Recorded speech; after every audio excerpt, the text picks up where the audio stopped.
A todos, este es otro video para que podamos continuar con los temas vistos en educación artística de tercer año.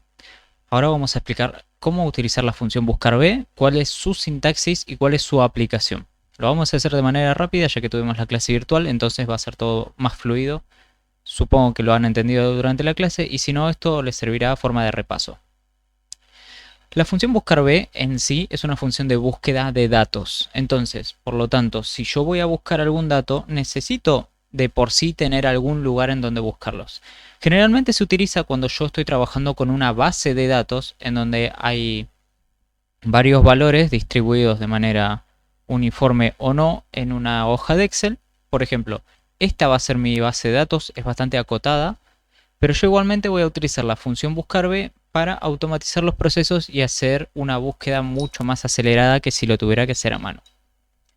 En este caso les voy a mostrar cómo funciona la función buscar_b o la fórmula buscar_b cuando ya está activa y ya está bien resuelta. Voy a escribir un número de documento que yo ya sé que está dentro de mi base de datos y veo como automáticamente los 4 recuadros me muestran datos diferentes.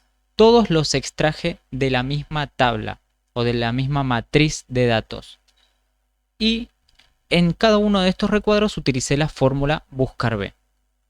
La voy a borrar, así la podemos escribir desde un principio. Pero primero vamos a centrarnos en cómo se escribe la función. Buscar_b es el nombre de esta función. En sí significa buscar de manera vertical. Nosotros sabemos que de manera vertical estamos hablando de columnas. Por lo tanto, la función buscar_b lo que va a hacer es cuando encuentre un dato en la primer columna, o sea la que esté más a la izquierda, nos va a buscar otros que estén en la misma fila, pero en las columnas a su derecha. Siempre busca de izquierda a derecha. Yo no puedo hacer una búsqueda de derecha a izquierda. Esa es la desventaja que tiene, por ejemplo, esta función. Y con otras funciones se puede solucionar. Pero por el momento vamos a aprender esta.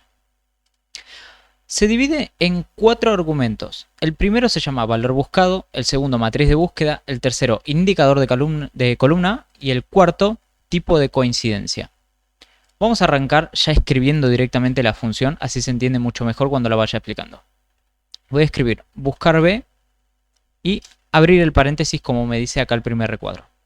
Yo tengo que indicarle a Excel cuál es el valor o cuál es el dato que va a tener que buscar dentro de mi tabla o matriz. Y yo le voy a decir que tiene que buscar el dato que está acá arriba, en la celda B11. En este caso B11 es un número de documentos. Por lo tanto, en mi matriz de búsqueda de datos, Excel va a tratar de buscar en dónde se encuentra ese número de documento en mi tabla y después va a ejecutar alguna acción en particular. Yo le dije a Excel, bueno, busca el dato que esté en esta celda, que es B11. Y le tengo que decir en dónde la tiene que buscar. Yo le tengo que decir toda mi tabla. ¿Por qué toda? Lo habíamos explicado durante la clase virtual, pero igualmente lo digo ahora. Si yo no le indico a Excel toda la tabla, no va a poder realizar la búsqueda. Recuerden que hace un ratito les dije que es una búsqueda vertical. O sea que va a ir de columna en columna buscando las coincidencias que estén relacionadas a ese número de documento. Si yo tengo el número de documento en la celda A1 y al lado en B1 tengo el nombre y apellido, le puedo decir a Excel que con la fórmula buscar_b encuentre ese DNI y me muestre cuál es el nombre y el apellido de la persona a la cual corresponde. Si yo solamente seleccionara la columna de los documentos, nunca podría encontrar las otras columnas porque es como que Excel las descarta. Yo sí o sí tengo que ponerle toda mi base de datos. Ya puse el primer argumento, que es el valor buscado. El segundo le dije a Excel en dónde tiene que buscarlo. Y en el tercer argumento le tengo que decir, una vez que encuentres el valor que te puse a buscar, ¿qué es lo que me va a mostrar Excel? Yo acá necesito saber dónde está el nombre de la persona. O necesito que a mí Excel me muestre cuál es el nombre de la persona a la cual corresponde el DNI. Entonces, me fijo en mi tabla.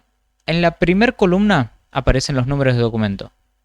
¿Dónde están los nombres y apellidos? En la columna número 2. Entonces, donde dice indicador de columna, yo le tengo que decir a Excel, de izquierda a derecha, ¿cuál es la columna en donde están los datos que tienen que coincidir con el valor que yo busco? Yo busco un DNI, necesito que coincida con un nombre y un apellido. Entonces, como los nombres y apellidos están en la segunda columna, lo que voy a poner acá es el número 2. Acto seguido paso al último argumento, que se llama tipo de coincidencia. Este tipo de coincidencia lo habíamos charlado y les dije, casi siempre en los ejercicios nosotros vamos a trabajar con coincidencias exactas. ¿Qué quiere decir? Si no está el número de documento, Excel no puede buscar otro similar. Sí o sí me tiene que dar ese DNI. Y si no está, bueno, será algún problema mío o de mi tabla o de que no está cargado ese dato. Pero si yo no le pongo tipo de coincidencia exacta, Excel siempre me va a mostrar un valor. Y tal vez, o en la mayoría de los casos, ese valor va a estar errado. Entonces, por lo tanto, yo acá tengo que poner falso. Lo que le indico a Excel que ese tipo de coincidencia tiene que ser 100% exacta. No se pueden buscar coincidencias aproximadas. Aprieto Enter y veo que, de esta manera, si cambio el DNI buscado, automáticamente acá me va a cambiar también el nombre y apellido de la persona. Porque va a buscar dentro de la base de datos, encuentra el DNI, se salta a la segunda columna y me muestra cuál es el nombre y apellido que le corresponde a ese número de documento. Hasta acá todo perfecto. Pero si vemos en las indicaciones, yo les puse un comentario que dice: el valor buscado y la matriz de búsqueda deberán estar configurados como referencias absolutas para que no haya errores. Mostrando de otra forma, si yo arrastro esta función, todas las demás van a dar error. Y esto es porque cada vez que yo arrastro la función, Excel va a arrastrar también el valor buscado y la base de datos. Es como que la fue bajando la misma cantidad de celdas que yo arrastré la función. Para evitar este problema, únicamente tengo que ir a la primera y decir, bueno, el valor buscado siempre va a estar en esta celda, en la celda B11. Entonces, apretando la tecla F4, lo transformo ya directamente en una referencia absoluta. Exactamente lo mismo voy a tener que hacer con mi base de datos, porque mi base de datos nunca se va a modificar. Entonces, al haber corregido esto, yo puedo arrastrar y ahora en todas las celdas voy a obtener la misma función. Me va a ahorrar a mí tiempo porque ahora únicamente lo que voy a cambiar es el indicador de columnas. Ya tengo el valor buscado, que en este caso siempre va a ser el DNI. Ya tengo la matriz de búsqueda, que siempre va a ser la misma base de datos. Y lo único que tengo que cambiar es en qué columna está el dato que yo quiero que Excel me muestre. Si yo tengo que buscar la edad, bueno, vengo de vuelta a la base de datos y veo primer columna, DNI, segunda columna, nombres y apellidos, tercer columna, edad. Entonces, en el indicador de columna le voy a poner número 3. ¿A qué se dedica? Lo tengo en la columna 4, entonces pongo indicador de columnas 4. Y así, con el último dato, voy a poner que esté en la última columna. Y automáticamente ya me queda toda la tabla funcionando de manera correcta. Con esto más o menos haríamos un resumen de lo que fue la clase virtual, la última clase virtual. Así que espero que les haya servido. Si no entienden algo, van a tener el ejercicio para practicar. Les pido a todos que por favor lo entreguen en tiempo y forma. Les mando un saludo y nos vemos en la próxima clase.